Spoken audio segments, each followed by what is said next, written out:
basic unit of life. Introduction. You must have seen small buildings and tall towers, bungalows, and chawls. They look very different from each other. Do they have any common properties?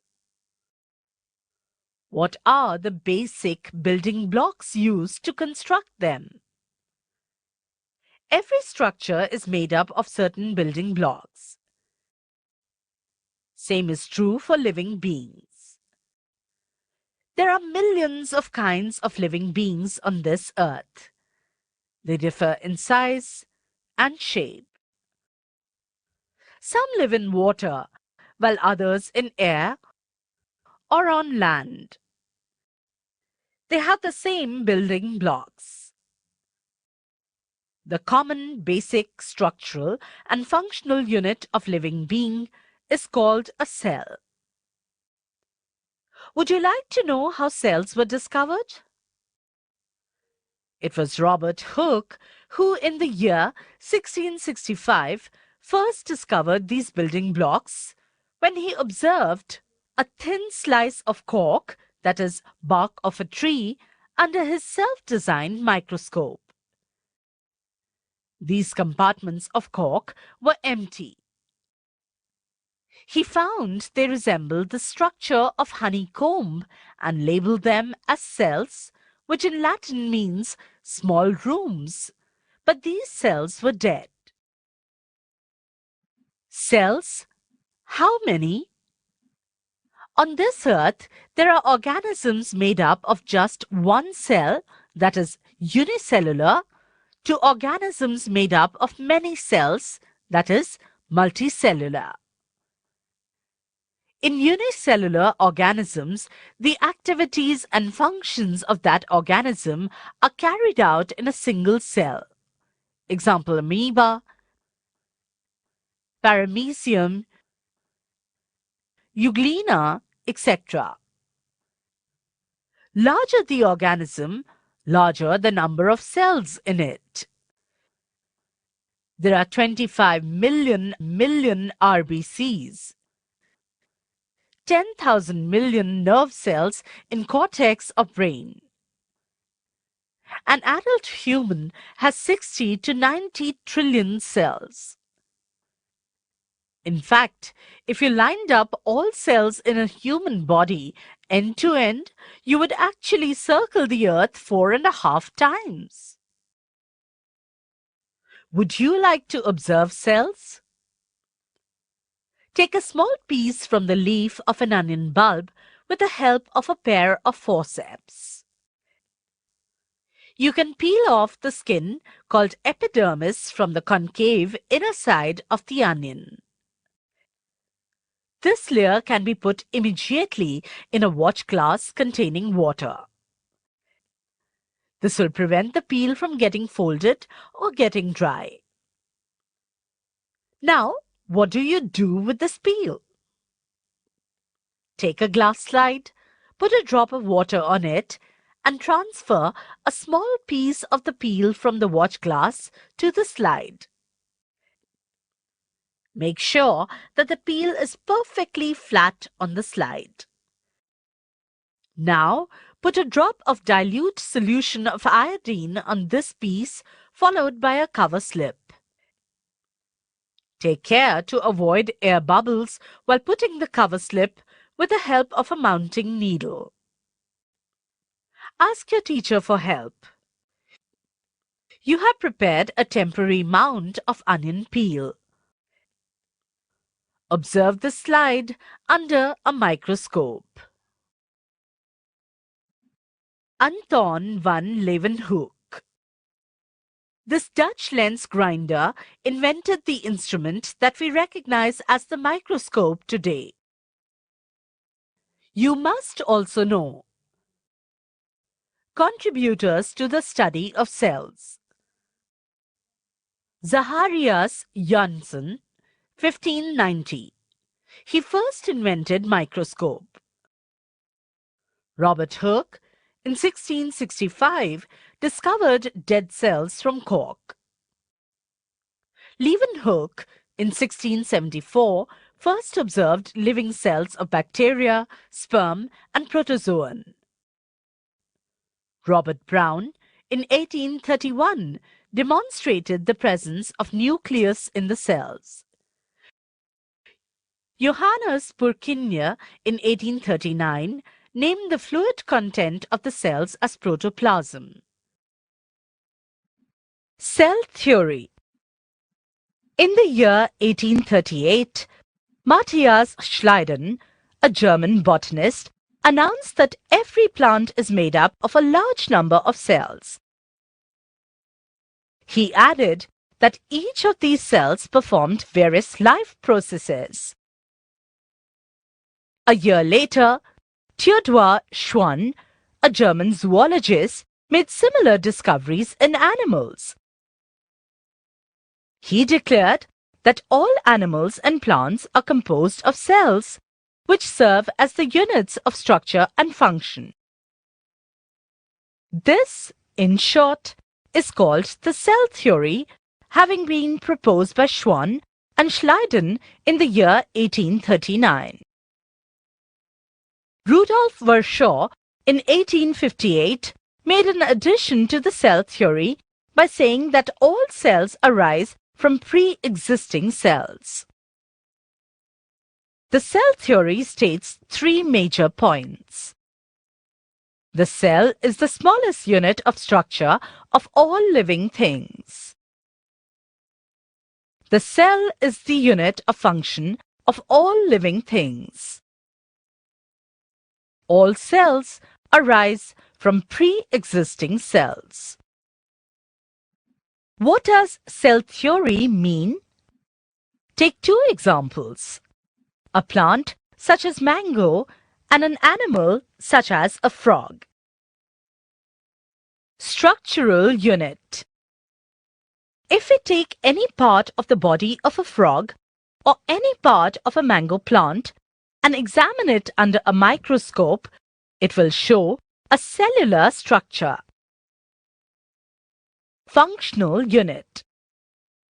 Any function in the body of the frog or in the mango plant is due to the activity in its cells. For example, movement of the frog is due to the contractions of muscle cells. Food is digested by the enzymes which the cells of the gut secrete. Digested food is absorbed by the cells, and absorbed food is used up in cells for various metabolic activities. In a mango plant, photosynthesis occurs in the cells of leaves. The root cells absorb water from the soil, and so on. Cells die and are replaced. The body of the frog or of the mango tree is composed of millions and millions of cells. Many of these cells continuously die and are replaced by new ones, which are formed by the division of younger cells.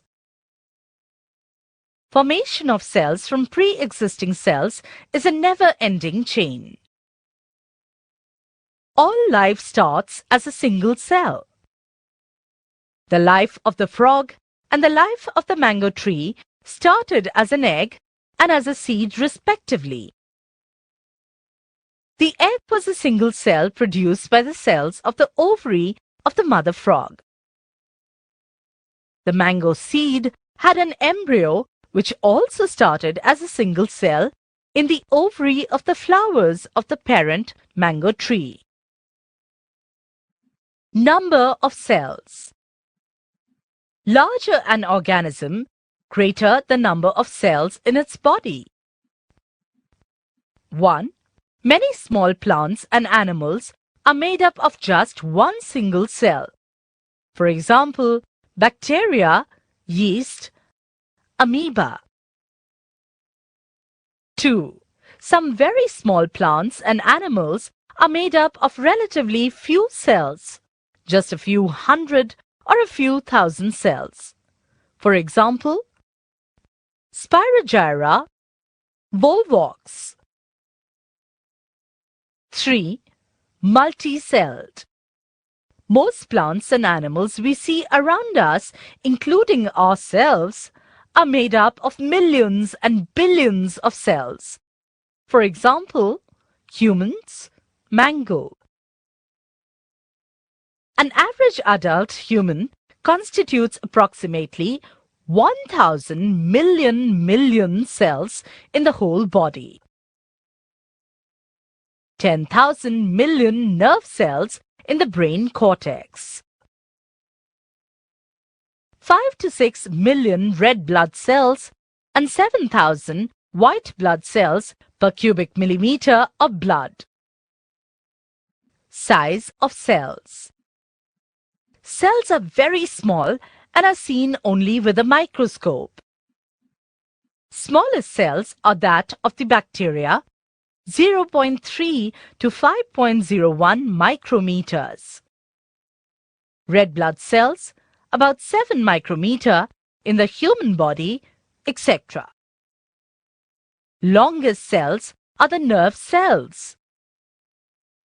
Imagine a nerve cell extending from your fingertip up to the spinal cord inside your backbone.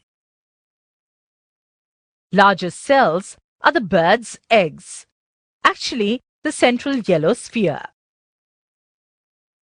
Ostrich egg, before development begins in it, is the largest single cell of the living world today. The white, that is the albumin of the egg, and the eggshell are extra parts added on to the actual egg as it passes down the reproductive tract. Smallness of cells. Cells generally remain small in size, and this is so for two main reasons.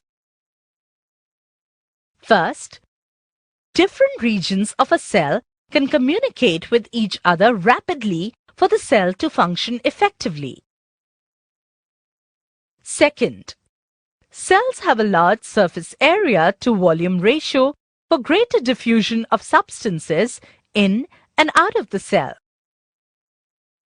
To understand this second advantage about surface area to volume ratio, imagine a cube with each of its sides measuring 2 millimeters.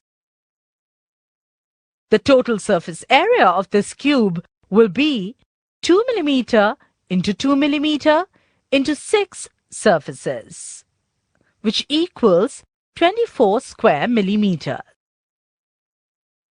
Suppose we cut this cube into 8 equal smaller cubes by reducing each side by half its length, then the total surface area of these 8 smaller cubes will be 1 millimeter into 1 millimeter into 6 surfaces into 8 pieces, which equals 48 square millimeter, which is double that of the original larger cube. The total volume in both cases still remains the same. Different shapes of cells. Cells vary greatly in shape. Have a look at the figure. These may be disc-like, polygonal, rectangular, cuboid, thread-like, branched, or even irregular. These shapes of cells are often related to the different functions they perform. Human red blood cells are circular and biconcave to pass through narrow capillaries and transport oxygen. White blood cells are amoeboid, that is, amoeba-like movement with pseudopodia that can squeeze through capillary walls. Nerve cells are long to conduct impulse from distant parts of the body to the brain and vice versa.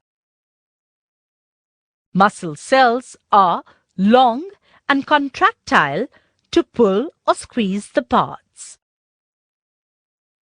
Guard cell of stomatal pore in the leaves are bean-shaped to open and close the pore. Comparison of plant and animal cells. Observe the plant and animal cell carefully. Let us tabulate the similarities and distinguishing features of plant and animal cells. The cell membrane is present in plant cells as well as in animal cells. Cell wall is present in plant cells but absent in animal cells. The nucleus, nuclear membrane, and cytoplasm is present in plant cells as well as animal cells. Chloroplasts are present in plant cells but absent in animal cells. Vacuoles are present in both plant cells as well as animal cells.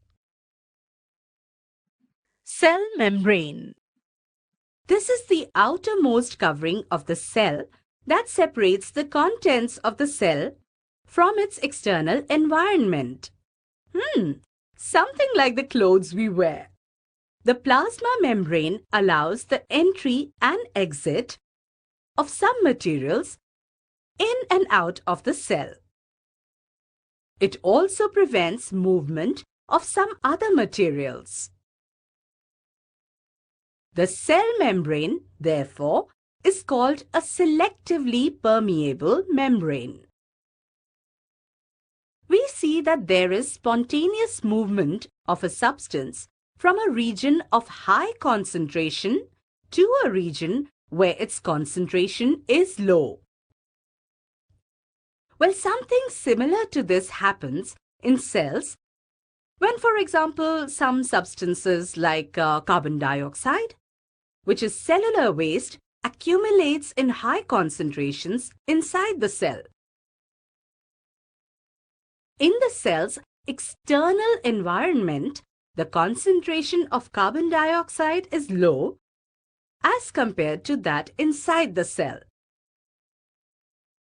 In such case, carbon dioxide moves out of the cell from a region of high concentration to a region of low concentration outside the cell by the process of diffusion.